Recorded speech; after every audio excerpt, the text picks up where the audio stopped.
Pemirsa, Menteri Koordinator Bidang Pemberdayaan Masyarakat Muhaimin Iskandar menegaskan agenda Indonesia Naik Kelas harus dibangun melalui orkestrasi yang kuat antara ekosistem teknologi, industrialisasi, dan pemberdayaan masyarakat. Hal tersebut disampaikannya di Institut Teknologi Bandung atau ITB Rabu 11 Februari 2026. Muhaimin menekankan seluruh program industri dan ekonomi harus memiliki pijakan pemberdayaan untuk mendukung target penurunan angka kemiskinan hingga 5% pada 2029. Ia menyebut ada 3 persyaratan utama, yakni keterlibatan masyarakat lapisan bawah dalam rantai ekonomi, pembangunan kapasitas secara berkelanjutan, serta visi industrialisasi yang berorientasi pada keberlanjutan lingkungan.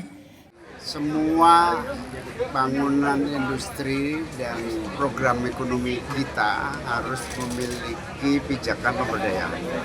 Apa itu 3 hal? Yang pertama, mendorong keterlibatan semua pelaku, terutama masyarakat bawah.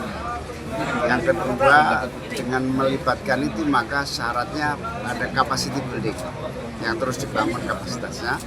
Dan yang ketiga tentu semua industrialisasi yang kita lakukan benar-benar memiliki visi lingkungan yang lebih utuh. Sementara itu, Wakil Direktur Utama PT Mineral Industri Indonesia atau MindID, Dhani Amrul Ihdan menegaskan penguatan sektor midstream dan downstream menjadi kunci untuk meningkatkan nilai tambah sumber daya alam nasional karena keterbatasan teknologi dalam negeri. MindID membuka kolaborasi dengan mitra strategis global untuk mempercepat pengembangan teknologi midstream dan downstream. Ia pun menegaskan setiap proyek industri harus memberikan dampak nyata bagi pembangunan masyarakat. Ia menambahkan, industrialisasi harus inklusif. Ketika industri besar naik kelas, industri turunan dan mitra kecilnya juga harus ikut tumbuh. Untuk itu diperlukan roadmap dan milestone yang jelas agar pelaksanaannya terukur.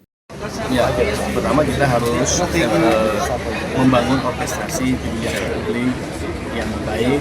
Terus yang kedua, yang tadi dijelaskan bahwa untuk kita naik kelas, kita program hilirisasi dan industrialisasi harus kita perkuat dengan ekosistem. Jadi banyak industri turunan yang belum terlibat untuk membangun industri. Maka nanti kita buat roadmap-nya satu-satu.